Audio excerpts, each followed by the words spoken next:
오늘은 주님께 드릴 예물이라는 제목으로 하나님의 말씀을 상고하려고 합니다. 성탄절은 참 우리에게 너무 좋죠. 우리 생일도 얼마나 좋습니까? 우리 생일도 1년의 기념을 하고 즐거워하는데 주님께서 저 우주 바깥에서 계시면서 야, 잘 돌아가나? 가끔씩 살피시지 않고 역사의 중심으로 주님께서 오신 날, 너희들 잘 살아야 돼 하고 명령하시는 대신에 힘들어하고 버거워하니까 우리 가운데 오셔서 뭐가 힘들어? 어떻게 해줄까? 하고 우리의 삶에 직접적으로 개입하신 그날이 성탄절이라고 할 수 있으니까 우리가 그렇게 소망하던 일들이, 하늘에 있던 일들이 땅으로 씨앗이 되어 온 그날이니까 얼마나 좋습니까? 예수 그리스도의 오심은 여러 가지로 얘기할 수 있는데 신인류의 시작이라고 말할 수가 있습니다. 인류가 발전되어 오는 것을 따라서 우리 호모 에렉투스, 호모 사피엔스, 호모 루덴스 쭉 이렇게 와가지고 요즘에는 이제 호모 데우스 이런 말까지 합니다. 호모 데우스라는 말은 사람의 신적 능력을 가지고 행사한다는 거예요. 다시 말하면 생명에까지 손을 대죠. 이제는 유전자 조작을 할 수도 있고 유전자 가위로 합당하지 않을 잘라낼 수도 있고 이러한 일들이 이제 일어나고 있기 때문에 호모 데우스라는 말도 합니다. 예수 그리스도의 오심은 어떤 일인가?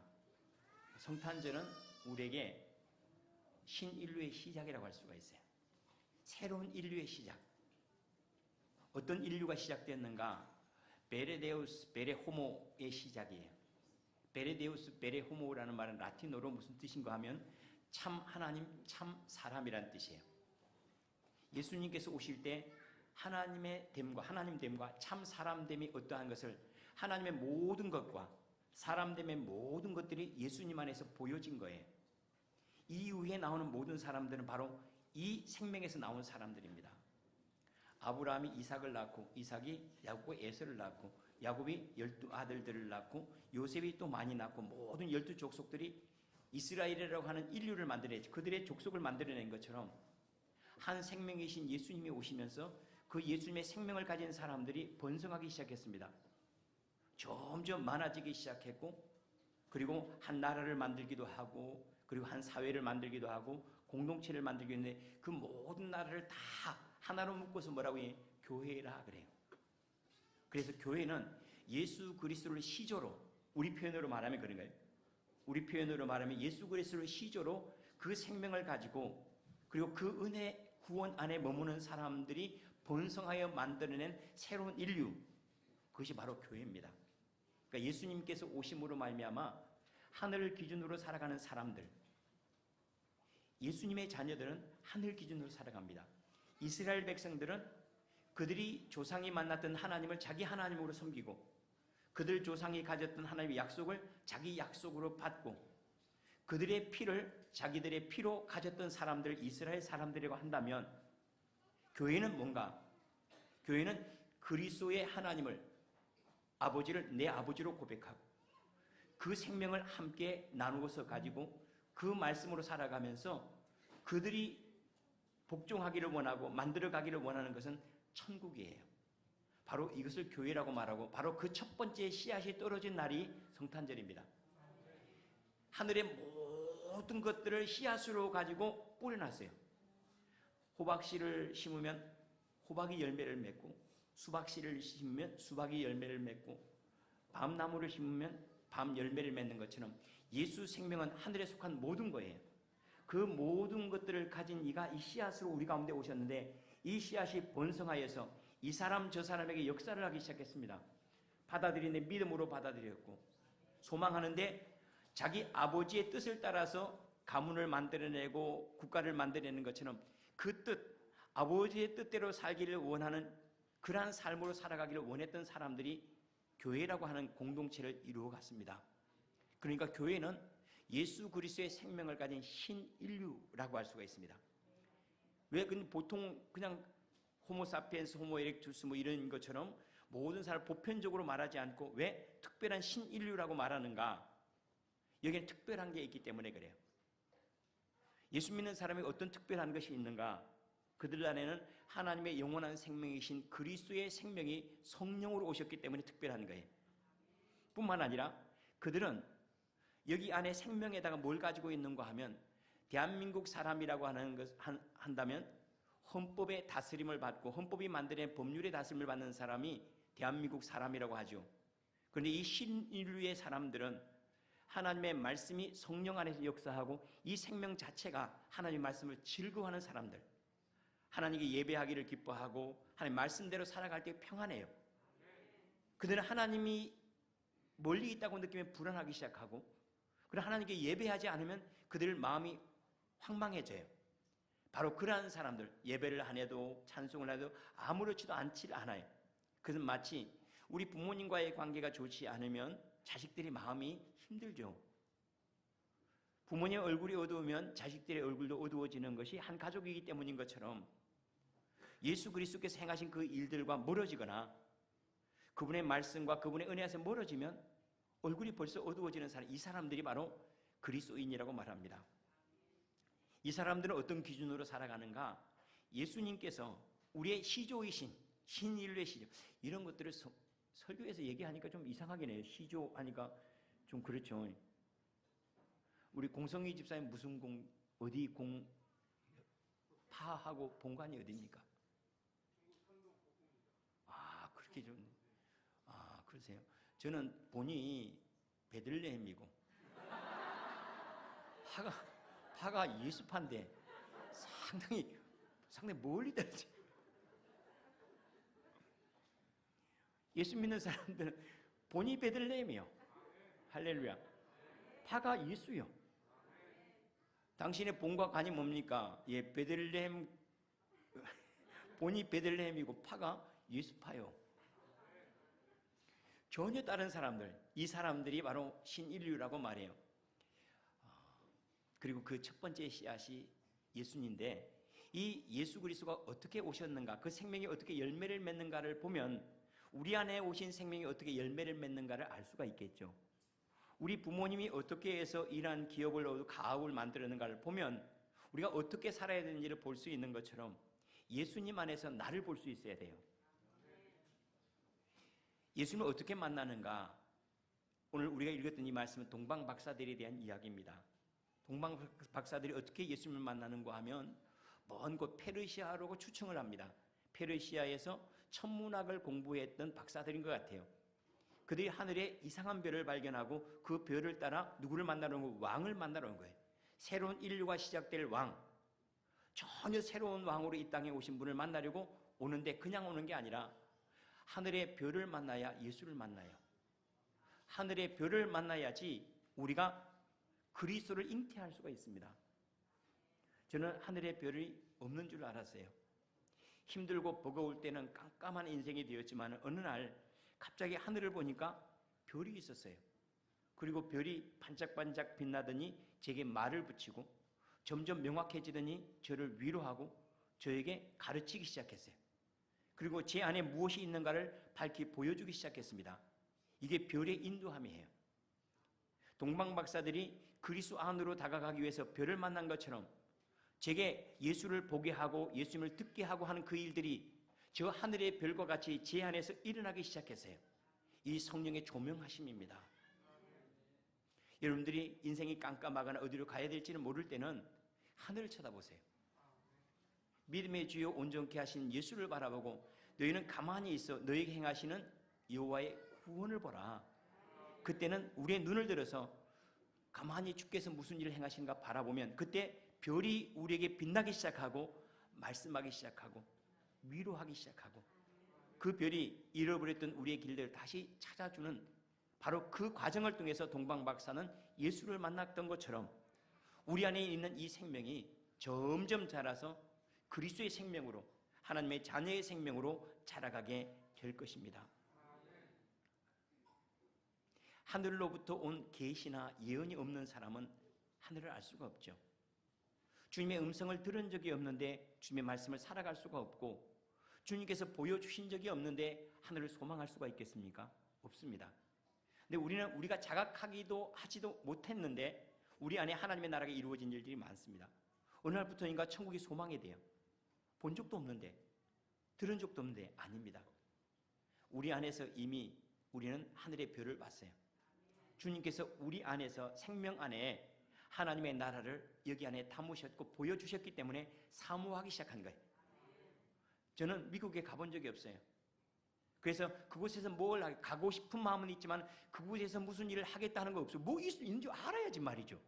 전혀 모르니까요. 그런데 저는 천국에서는 어떠한 소망을, 어떤 일들을 행하고자 하는 게 분명해요. 왜냐하면 그것은 제가 머리로 아는 것이 아니라 제 안에 하나님의 은혜가 별과 같이 빛나서 저를 가르쳐 주시고 채워주시고 알게 하셨기 때문에 그러한 거예요. 이 사람들을 예수 믿는 사람이라고 합니다.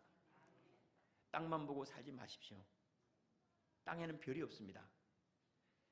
별은, 땅은 막 움직이더라도 별은 고정에 대해서 우리의 방향이 어디를 향하고 있는지, 내 위치가 어딘지, 내 존재가 어떠한 것이, 내 속에 있는 능력이 어떠한 것인지를 보여주는 것이 별인데, 바로 이 별이 여기 안에서 우리 마음 하늘 아래서, 마음 하늘이 있어요. 우리에게는 이걸 믿음의 하늘이라고 말하고 영의 세계라고 말하겠죠.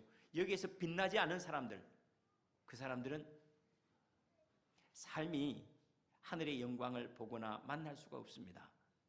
그런데 감사하게도 동방 박사들에게 나타나는 바로 그 별빛이 우리 마음에 비춘 바 되었으니 그 비침을 통해서 우리가 주님을 만나게 된 거예요. 이것을 성경은 뭐라고 얘기하죠?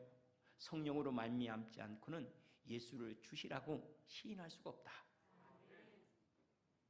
우리에게 별이 비치고 하나님의 은혜가 임했기 때문에 믿어지는 거예요. 그냥 믿어지는 것이 아니고 우리가 깨닫지도 못하고 알지도 못하는 사이에 주님께서 우리에게 여기다 담아버린 거예요. 그래서 우리가 예수님이 나의 주님이시구나, 저곳이 내 본향이고 내가 언젠가는 저곳으로 가야 될 것이구나 하는 것들을 우리가 받아들일 수 있게 된 것, 이것은 하나님의 시작이라 이렇게 얘기를 합니다. 그러면 동방박사들이 이렇게 찾아오죠. 당연히 예수님 어디에서 태어나실 겁니까? 당연히 예수님은 예루살렘으로 태어날 줄 알았어요. 왜냐하면 예수님도 여러 왕과 같은 자리에 있다면 왕국에 태어나야 되지 않아요, 왕이라면. 그런데 그곳을 찾아갔더니 예수는 그곳에 없대요. 어디서 날까요? 하고 박사들에게 물어봤더니 베들레헴은 유다 고을 중에 가장 작은 동네예요. 바로 그곳에서 그리스도가 날 것이라 하는 예언이 있으니까 그곳으로 가보시오 하고 이렇게 안내를 해줍니다. 우리가 왜 예수를 못 만나는가? 베들레헴으로 가지 않기 때문에 그대로. 뿐만 아니라 왜 우리 안에 예수는 생명으로 역사하지 않는가? 천국으로 기쁨으로 능력으로 지혜로 담겨지지 않는가? 내가 예루살렘이 되어 있기 때문에 그래요. 내가 베들레헴이 되어 있으면 언제나 예수를 만나요. 베들레헴은 유다 고을 중에 가장 비천하고 보잘것없어요. 사람이 머무를 자리가 없어요. 그래서 예수님께서 사람으로 태어나셨지만 사람이 머물 수 있는 여관이 없어서 결국 어디로 가죠? 마국간으로 내려가는 거예요. 사람의 인간적인 모습들이 자리 잡을 데가 없는 거예요. 너무나 비천하고 초라해서, 너무나 비천하고 초라해서 사람들이 그곳에 머무를 수가 없는 그 자리. 그런데 우리의 삶에 왜 감사가 없는가 하면 제가 죄인이라는 의식이 없어서 감사가 없어요. 제가 의인이라고 여기니까, 내가 당신에게 무엇을 해줬다고 여기니까 섭섭한 것, 교만, 그리고 그것 때문에 우리는 또 괴로워해요. 내가 아무것도 아닌 존재라는 걸 아는 순간부터 다 감사해요. 내가 저 밑바닥을 딱 경험하고 나면 밑바닥으로 내려가서 내가 베들레헴이구나, 내가 정말로 초라한 사람이구나, 내 능력 가지고 내 머리카락 하나도 휘어지게 하거나 검게 할 수 없구나, 호흡 하나도 하나님의 은혜가 아니면 할 수가 없구나 하는 것을 알게 될 때쯤 되면 그때는 모든 것이 하나님의 은혜가 되는 거예요. 주님은 이렇게 만나는 거죠. 밑바닥으로 다 내려가고 나니까 거기 주님이 계신 거예요. 이 사람들은 예수가 많이 필요한 사람들입니다. 베들레헴에 있는 사람들은 하나님 없이는 살 수 없는 사람들. 우리 교회에서 개인 믿음 성숙을 위한 기도문이 20가지가 있는데 그 중에 첫 번째가 주님이 많이 필요합니다 하는 거예요. 주님이 정말로 많이 필요합니다. 제가 이제 기도문을 다시 작업하면서 거기에다가 하나 문구를 더 넣었습니다. 주님이 더욱 많이 필요합니다. 근데 우리가 믿음 생활을 하면 할수록 전에는 예수님이 조금만 도와줘도 되세요. 조금만 도와도 잘 될 것 같았어요. 사업도 잘 되고 자식도 잘, 조금만 도와줘도 잘 될 것 같아요. 그런데 이상하게 예수님을 더 잘 믿고 있는데 내가 할 수 있는 일이 점점 적어지는 거예요. 할 수 있는 일이 점점 많아져야 되는데 보여지는 것들마다 제 무능함이고 제 부족함인 것이 마치 베들레헴과 똑같은 모양이 되어버린 거예요. 점점 예루살렘이 되는 게 아니라 베들레헴이 되는 거예요. 초라하고 부족하고 모자라서 하나님 은혜 아니면 아무것도 못하겠어요. 처음에 자녀들은 우리 아이들이 잘하는 거 보면 그런 얘기 많이 합니다. 엄마, 내 그때 서울 세뱃돈 받은 거 다 어쨌어? 다 해먹었지, 어디 있어? 그때 손님이 오셔서 나에게 용돈 줄 때 엄마가 보관한다며. 어디다가 보관했어? 네 뱃속에 보관했대, 네 뱃속에. 처음에는 전부 다 그런 것만 헤아리죠. 자기는 안 먹어도 사는 존재인 줄 알아요. 자기가 먹는 것은 부모님의 수고라고 여기질 않아요. 그래서 부모가 그런데 점점 자라면서 자기가 자기 된 것이 다 하나님의 은혜라는 것, 아버지의 은혜라는 걸 알아가는 것이 성숙인 것처럼 결국 베들레헴이 돼가는 거예요. 자기가 예루살렘인 줄 알았는데 나중에 보니까 초라한 베들레헴인 거예요. 그래서 베들레헴이 되어지면 하늘은 충만으로 임하는 거예요. 내가 초라해지고 내가 부족하고 내가 모자라고 나는 아무것도 못하구나 여기면 다 감사해요. 천국으로 임하는 거죠. 이렇게 오신 예수도 죽이려고 하는 사람들이 있었습니다. 동방 박사들이 예수님이 어디서 태어날지 몰라서 예루살렘에 가서 물어봤더니 헤롯 왕도 그가 베들레헴에 태어난다고 하는데 가서 그를 찾거든. 나에게 와서 알려달라. 그러면 나도 그에게 가서 경배하리 하노라. 나중에 보니까 뭐예요? 죽이려고 했어요. 왜 죽이려고 했는가? 예수 믿으면 잃어버리는 게 있어요. 권세를 잃어버릴까 봐. 새로운 왕이 태어났다는데 그럼 자기가 왕의 자리에 쫓겨나야 새로운 왕이 될 거 아니에요. 그 자리에 쫓겨날까 봐. 헤롯뿐만 아니라 종교 지도자들도 그랬습니다. 사람들이 예수님을 믿으면서 자기들을 신앙하지 않을까 봐 종교 지도자들도 그들이 가지고 있는 기득권을 빼앗길까 봐 예수를 죽이려고 했습니다. 왜 우리 안에 예수 그리스도는 충만으로 오지 않는가? 내 기득권을 내려놓거나 포기할 수 없어서. 그저 내 지금 하고 있는 것에다가 조금 더 해주면 예수를 잘 따르겠는데 예수님은 그렇게 말씀하세요. 부모 떠나래요. 자식도 떠나고 전토도 버리고 심지어는 자기도 떠나래요. 자기도 부인하고 나를 따르라 그랬어요. 그래서 혹시라도 혼자 믿음 생활하는 사람들은 잘해야 됩니다. 주님은 자기 부인하고 같이 믿으라고 그랬어요.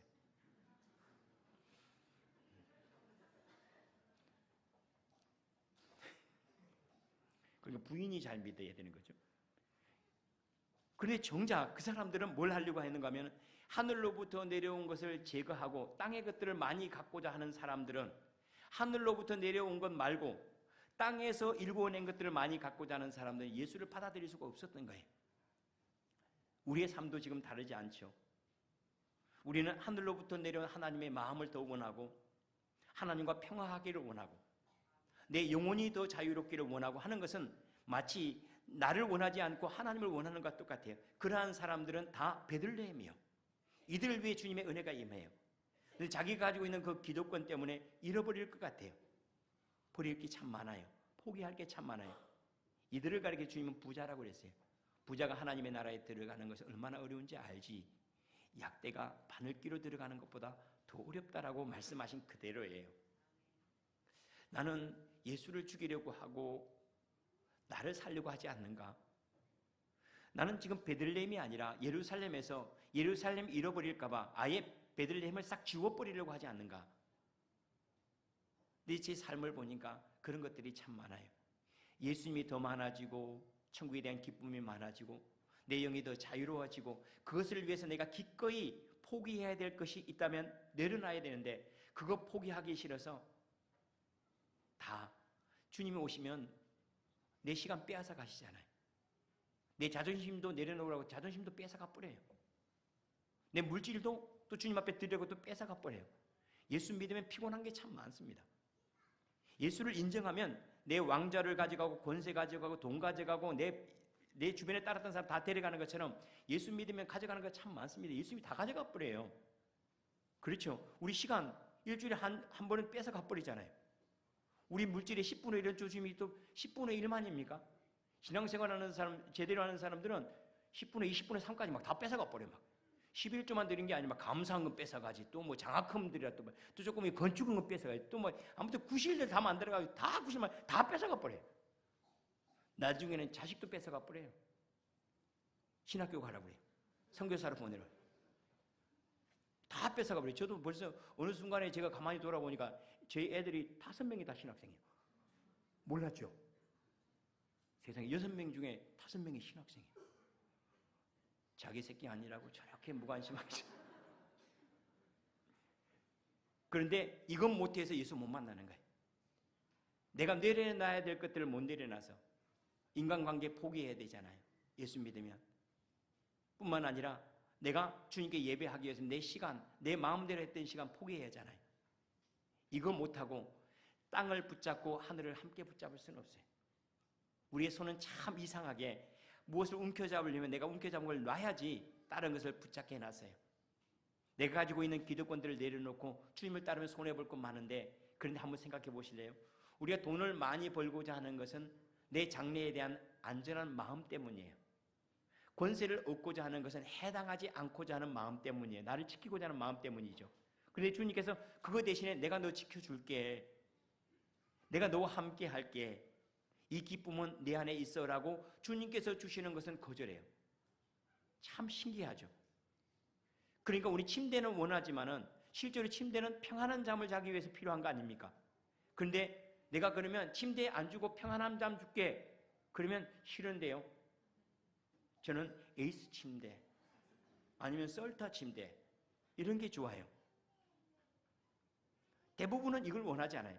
자유를 원하고 평안을 위하고 하늘로부터 내려온 그 은혜를 원하는 대신에 사실은 이걸 죽여버리고 차라리 침대를 사고 다른 것을 사고 울타리를 높이 짓고 내 곳간에 양식을 채우는 것을 나는 선택했기 때문에, 나는 예루살렘이 되기를 원하기 때문에 베들레헴의 복을 만나지를 못하는 거예요. 너무나 많이 아쉽죠. 베들레헴이 되어야지 비로소 예루살렘으로 바뀌어갑니다. 하나님의 것으로. 내가 예루살렘을 놓지 않고 내가 가지고 있는 예루살렘이라고 여기는 것들, 그것을 포기할 수 없다면 예수도 못 만납니다. 그리고 동방박사들이 예수님께 드릴 예물을 가지고 찾아갔더니 예수님께 베들레헴 마국간에 어린아이로 태어나 있죠. 거기서 바짝 엎드리면서 가져온 선물을 주는데 황금과 유향과 모략입니다. 이것은 왕에게 드리는 예물들이에요. 왕에게 드린 예물을 가지고 엎드렸더니 그분을 왕으로 만나는 거예요. 왜 나는 예수를 구주로 만나지 못하는가? 나는 주님 앞에 예물을 가지고 나오지 않았어요. 그들은 왕을 만나기 위해서 왕에게 적합한, 왕에게 드려야 될 예물을 가지고 나와 엎드린 거예요. 이것을 예물을 여러분들이 시험 들까 봐 미리 말씀을 드릴게요. 목사님이 또 헌금만 밝힌다고 또 그럴까 봐. 이 예물을 여러분들의 자세로 바꿔보실래요? 이 사람은 왕을 만나려고 하는 자세로 엎드렸더니 왕이 앞에 계시는 거예요. 예수님을 만나려고 할 때 저분을 하나님으로 내가 경배했더니 하나님이 앞에 계시는 걸 만나는 거예요. 왜 내가 하나님을 만나지 못하고 예배를 하고 주님을 찬송을 하고 오랫동안 신앙생활을 했는데도 불구하고 그리스도를 만나지 못했던가? 난 그분의 합당한 자세로 예배한 적이 없어요. 하나님께 구하는 것처럼 기도한 적이 없어요. 그저 봉사 문고리 잡는 것처럼 기도한 적은 있어도 하나님이 나를 지키십니다, 하나님이 나에게 은혜를 베푸셔야 됩니다라고 하나님께 합당한 자세로 엎드린 적이 없어요. 합당한 자세로 엎드리면 그분을 만나요. 그것을 주님은 뭐라고 말씀하시는 거예요? 나를 높이는 자를 내가 높이겠고 그래. 우리가 때때로 유명한 사람이나 내 삶에 큰 영향을 미친 사람들, 그 사람이 누군가 하면 내가 별 볼 일 없이 여기는 사람들이 아닙니다. 내가 귀하게 여기는 사람들의 말을 귀하게 가져와서 들어요. 왜 주님의 말씀 나에게 위로가 안 될까요? 그분을 귀하게 여기지 않기 때문에 그래요. 주일날 여러분이 정말로 왕에게 나오는 것처럼 깔끔하게 옷을 입고 그냥 솜털 하나까지도 다 제모하고 이발도 깔끔하게 하고 내가 인생의 하나님, 인생의 유일한 절대자이신 하나님 앞에 내가 경배하러 나간다라고 예배를 나오면 여러분이 문턱을 넘어서는 순간부터 여러분 주님의 임재를 만나게 되어 있습니다. 주님 앞에 예물을 가지고 경배를 해야 됩니다. 대충 와서 하면 되겠지, 딱 그만큼 가져가요. 그래서 믿음만큼 담겨지는 것처럼 오늘은 믿음이라고 하는 말 대신에 자세라고 말하면 좋을 것 같아요. 우리가 주님을 대하는 그 자세만큼 내가 주님을 선생님으로 대하면 주님의 지혜를 가지고 갑니다. 그분을 왕으로 내가 주님 앞에 엎드려 경배하면 우리는 그분의 다스림 속에 있는 평강을 가지고 갑니다. 그분을 하나님의 언어와 하나님의 능력으로 만난다면, 경배한다면 우리는 그분의 말씀을 통해서 내가 얼마나 탁월한 존재인지, 내내 어떤 능력이 역사하고 있는지, 하늘이 내게 어떻게 임하는지로 우리는 이렇게 얘기할 거예요. 내가 예수 안에서 하나님을 만났어요. 내가 그 예배 가운데 하나님을 만났어요. 그 찬송 가운데 내가 하나님을 만나고 기뻐합니다라고 고백할 거예요. 주님께 드릴 예물을 가지고 주님을 만나십시오. 빈손으로 무슨 일이 있겠지? 대충 가도 어떤 일이 안 일어납니다. 그렇게 가고 싶어 하고 소망하고 있는 일을 봤을 때 그것이 감격이 돼요. 내가 주님을 흠모하고 사랑하고 엎드려 내 인생을 만나기를 소망합니다 라는 마음으로 황금과 유황과 몰약을 주님 앞에 내어 드릴 때, 그때 하나님의 나라가 충만함으로 임하여서 주님, 저는 예수님 안에서 제 인생을 봤어요. 예수님 안에서 하나님을 봤습니다. 예수님 안에 천국을 봤습니다. 제가 세상으로 갈 수 없고, 목사라고 뭐 세상으로 안 가란 법이 있습니까? 예배 드리고 바로 좋은데 룸살 동들이 라이크 바로 다 좋은 게 다 있어요. 여기 갈 수 있죠. 갈 수 없는 이유가 여러분 눈치 때문이요. 아니에요. 제가 갈 수 없는 이유가 있어요. 제가 예수 외에 다른 데로 갈 수 없는 이유는 예수 안에서 저를 만났고 예수님 안에서 아버지를 봤어요. 뿐만 아니라 예수님 안에서 천국이 뭔지를 알게 된 거예요. 그럼 다 된 거죠 뭐. 내가 누구인지를 알고 하나님이 나에게 어떤 분인지를 알고, 그리고 내가 살아가는 세상이 어떤 세상인지 알게 되었을 때 더 이상 내가 가야 될 이유가 없잖아요. 이미 가질 거 다 가졌는데 예수를 이렇게 만나는 그런 은혜가 이 성탄절날 저와 여러분에게 있어. 나는 성탄절이 예수님이 태어난 날이 아니고 내가 태어난 날이야. 예수 안에서 나는 새로운 인생을 받거든. 새로운 능력을 받고 새로운 내 모습을 받기 때문에 예수님이 태어난 날이 아니라 내가 태어난 날이지 라고 고백할 수 있는 그런 은혜가 저와 여러분의 길을 축원합니다. 기도하겠습니다. 하나님,